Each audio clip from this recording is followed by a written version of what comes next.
And we're live on the Touchdowns and Tangents radio show. I'm PD Camarillo. I'm Kenneth James Berry. And I'm going to try to not mess up the intro this week. And one day I might not say my full name, but today ain't that day, now is it? So first off, man, shout out to the Good News radio station. You can listen to us every Thursday at 8:30 on the app as well as the website. We also got a few other surprises, so stay tuned for that announcement.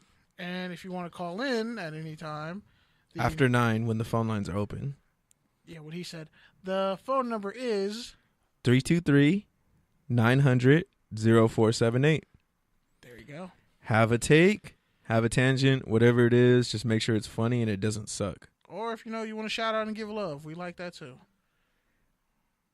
The point is, make the show better, as Jim Rome always says.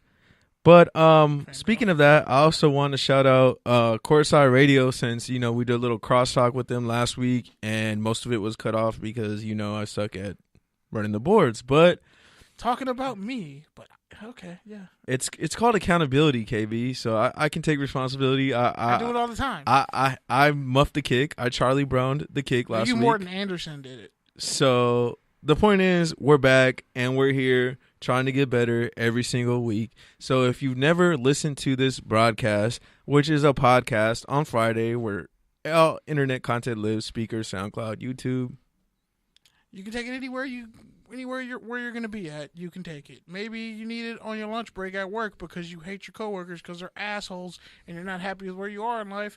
But hey, none of us are. So, shit. The point is, if you've never listened to this broadcast or this podcast, I challenge you to give us a full episode. And if you still don't like it, well, we don't really care because we've been doing this a long time. As Kenny likes to say, we've predicted stuff. And as I like to say, our archives don't lie. So you can look those up on Speaker and everywhere else. Literally, you can go back a year and look at one of our old episodes when we talked about the Combine. I kind of predicted that Drake would take over 2018. And what is he doing right now? Taking over 2018. Didn't even really want to do it at the time. It just happened. So without introing ourselves anymore on the Touchdowns and Tangents radio show, let's jump right into content because there's actually a bunch of stuff going on right now. Because as we know, the NFL Combine, unofficially or officially, whatever you want to call it, it started today or yesterday. The Underwear Olympics, but the new slave auction, whatever you want to call it. We don't need to get into that just yet. Just yet. Black History Month just ended. The 40-yard dashes, all the stuff that people usually like to watch, those happen during the weekend and tomorrow. But basically, there's been a lot of press conferences, a lot of back channel networking, tampering, whatever you want to call it. There's been a lot of talk. So before we even get to that, which we will, trust me, we'll open up the lines at 9. You know what I got to talk about, KB. You mean the dope food we just had? No, but shout out to Smitty's right here on Venice. Yep, shout out to Smitty's, famous fish and chicken. I work in the kitchen from time to time, and honestly, one of the best cuts of chicken I've ever had. Like, their seasoning and spice game was legit. I thought like one of my aunties was back there cooking it. That's great, man. But don't let that distract you from the fact that the Los Angeles Rams just got the leader in interceptions over the past 3 years, a 2-time All-Pro by the age of 25 for 3-time Pro Bowler, I think. For what? Oh, a 4-for-4? A few. Let's see. A large Frosty and 2 double stacks. Not even a large Frosty, like that keychain where you just get unlimited Frosties for free. Bro. Yeah, that's pretty much what the Rams did. Because let's not act like they didn't barbecue and got free ice cream. Let's not act like they didn't just get Sammy Watkins a year ago for nothing. And they could just let him go for nothing. So yeah, man, I'm borderline a Rams fan because they. No, you are. Because they keep getting my damn favorite players for nothing.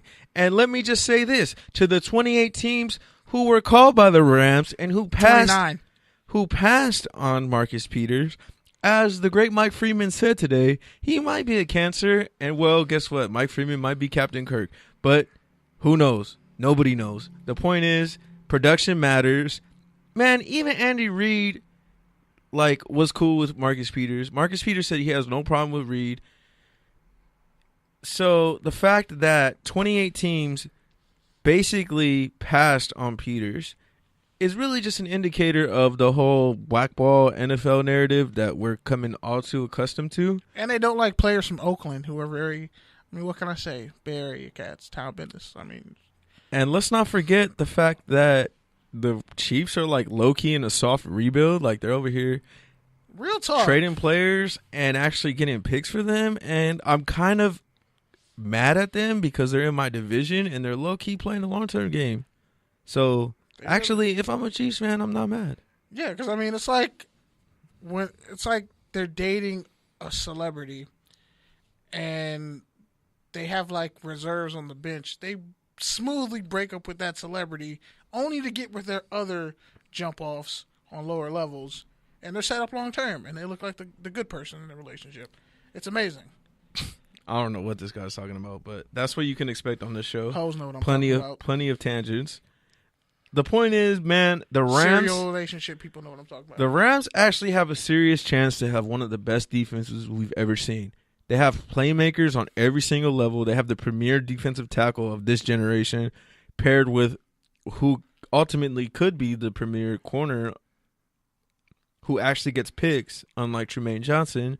And, well... Now you hating on Tremaine Johnson because you was loving him up the past 2 years. And, well, they got... They got a new 22. They got 2 Pro Bowl linebackers who can actually cover. So, yeah. They have 1 Pro Bowl linebacker. Wait. Did I forget Robert Quinn? Robert Quinn's an all-pro DN who's playing linebacker. Oh, wait. And I forgot Michael Brockers. So, yeah. Let's not forget. Nah, I'm not letting you get away with this. No. I slander. You were never a Michael Brockers fan, dog. No. I'm not going to lie. I slander all of them, but stats don't lie. You slandered Quinn him had hard. 8 sacks, and Brockers had 5.5 sacks. So, you put that with Peters on the back end, he's going to be catching picks all day. It doesn't matter if he gets beat for a touchdown. If he gets you a pick or 2 picks, unless they lose their safeties in free agency. One of them, Lamarcus Joyner. Who else is going to play corner? I don't know because Lamarcus Joyner came out of nowhere, so I'm sure they can find another safety out of nowhere. He came out of Florida State, so he can come out of nowhere. But, he's a national champion. Oh, you called him, right? You knew he was going to be a good starter? He's going to be a good safety. Slot corner. Let's not pretend like you don't have beef with Florida State DBs. Just because you predicted Jalen Ramsey doesn't make everything square, okay? A bunch of other people. Yeah, that's why you're sitting over there smiling because I just called you out. Bro. You low-key hate Florida State players. No, I hate Florida State offensive linemen, okay? Except the centers and guards. But I definitely hate Florida State tackles. All right. Name the last good one. Now, you factor in the Rams defense with their offense. By the way, they have Mark Barron, who's not a Pro Bowl linebacker. But they're actually a contender, surprisingly. Oh, yeah, because they made the I said it. And everyone knows I hate the Rams. And you could roll the tape. You're a liar. You're like that dude who hates that shit publicly and secretly y'all smashing behind the scenes. Exactly. For me, the Rams are like that. He admitted it. The Rams are like that team. They're basically the team that they're the girl that puts you in the friend zone, and you don't want to admit you're in the friend zone, but you're definitely there, 100%. She'll hold the shit out of your hand. You're just holding out for hope. She'll hug you so good, wearing her grandmother's perfume, make you feel. But the real reason why I'm salty about Marcus Peters is because, let's be real, he belongs in Oakland, wearing that number 24. 22. Getting picks. Garyon Clowney wears number 22. He can trust change me. his number. Marshawn Lynch will give up 24 for Marcus Peters. No, he won't. And if he doesn't, he can get cut. Peace. What? I'll take the $6 million off the cap. You want to get curb stomped? Do you want to get curb stomped? All right, man. Well, speaking of that, you disrespectful, dog. You can't go to Oakland for a while. That segues me into my topic of the day. Don't tell people you're segueing. You just segue. Yeah, I know. I was in Santa Monica and I was in front of a Segway store. I just took a picture and kept walking. That was the segue. All right, man. Well, the point is, the Oakland Raiders, John Gruden, keeps aging himself. What did he say? He said he wants to take football back to the pre-GPS age or whatever he said. He's going to not pretty much pay attention to analytics. So essentially, he literally is doing... He actually didn't say that. What he said is he's going to leave analytics to the analytics people, which is good. But same difference. The point is, either he's really smart and he's playing everyone to making him think he's like old and out of touch, or he's really old and out of touch, and this is going to be a colossal flop. I mean, if you don't bring back baby Reggie, it is.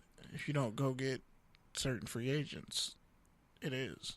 And that's my whole thing, man. You don't cut Sean Smith, it really is. That's my whole thing. Yo, we got a call already? We got a Should call? we answer this? Yes, you answer that. All right, man. Answer it, bro. You're live on the Touchdowns and Tangents radio show. Give us your name and where you're from. Nick Seacom.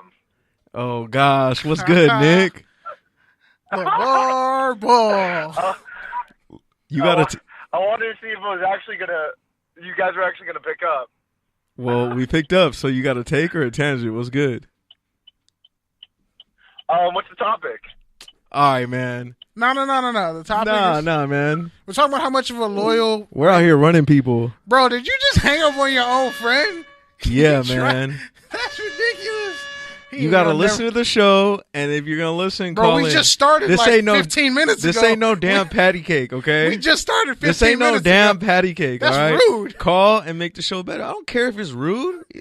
Bro, yo, that was Follow fine. directions. I mean, he clearly was in his car.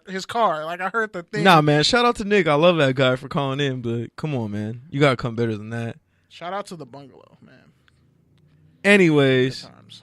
since he threw us off the loop, The Rams. Raiders. I was actually talking about the Raiders. The Raiders, John Gruden setting himself up for failure because he's saying he loves Marshawn Lynch. He loves Michael Crabtree. He loves everyone. Those are the people he's going to cut next year. Exactly. So, That's smart. and this is exactly what he did with Keyshawn, and why Keyshawn had such a big problem with him is because he's lying. He's setting up false expectations, saying we're gonna do something, We're depending looking on you in the heavily. eye, and then not delivering, and that's exactly what you tell players not to do. But to be fair, that Bucs offense was terrible.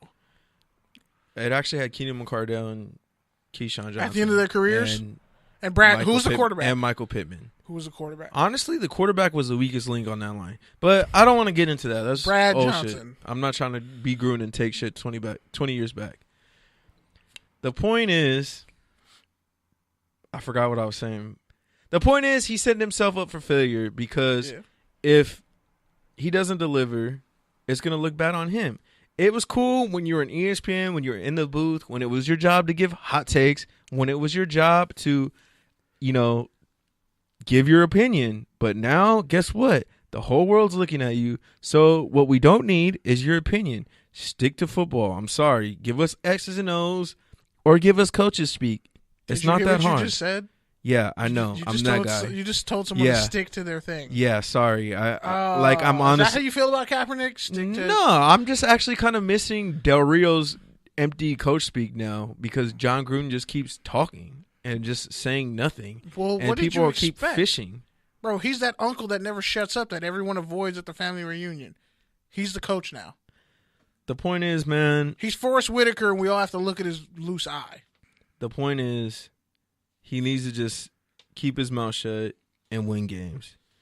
He's trying to win the offseason right now. That's just smart to say that, I'm going to depend on my guy, my running back, Marshawn Lynch, who's arguably a Hall of Famer and would have had over 1,000 yards if not for an elementary school. But there was a story. PE teacher Okay, who so there was a offensive story coordinator. yesterday after he said that said they're going to keep Crabtree, they're going to keep Lynch. Then there's a story today saying they're saying that publicly, but privately they're like, they're too much money. So They he's might being get rid fake. of Cook. And that's not going to look good to free agents either. Speaking of people who are on the chopping block, I think your Reggie's- boy, Reggie's someone on you the way mentioned, out. Reggie's on his way out anyway. someone you already mentioned, B.I., Bruce Irvin. Baby Reggie. Reggie McKenzie said he's basically safe, or at least that's what Pro Football Talk said. And, well, Vic Tafur, a guy, a source I actually trust, refuted that, so we'll see. Reggie McKenzie is safe to win. Bruce Irvin is already on the recruiting trail. Oh, we got another call. I guess we're going to answer it, You huh? got to answer it. Answer the call, fam. We're 2 for 2. You're live on Touchdowns